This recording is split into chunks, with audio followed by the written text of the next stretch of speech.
God aften og velkommen til debatten. I aften har jeg fået besøg af Per Michael Jespersen fra Politikken, og her på min højre side har jeg fået besøg af Anders Samuelsen, formand for Liberal Alliance. Og Per, du har skrevet en debatindlæg. Vil du kort forklare, hvad det går? Ja, det vil jeg gerne. Jeg skrev et debatindlæg, hvor jeg startede med at skrive, at Liberal Alliances holdninger, som vi alle sammen godt kender med, at den offentlige sektor den er for ringe, og at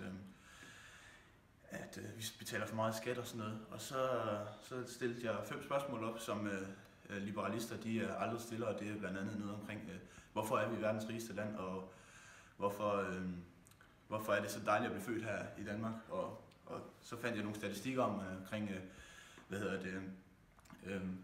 hvor vi lå henne i verden med omkring, vi var en af de blandt nogle af de rigeste lande, sammen med andre velfærdsstater.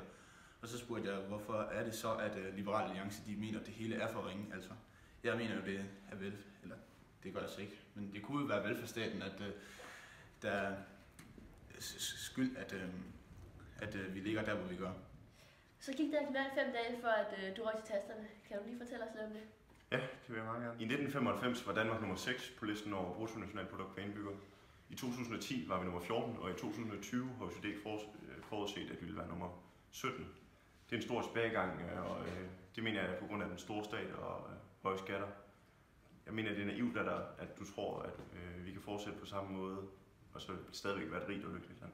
Ja, men det er også kun en af de mange statistikker. Så ja, nu bliver vi nødt til at have de afbryder og stoppe for i aften. Ja. Det var det, vi havde i aften. Jeg er sikker på, at debatten fortsætter videre. Ja.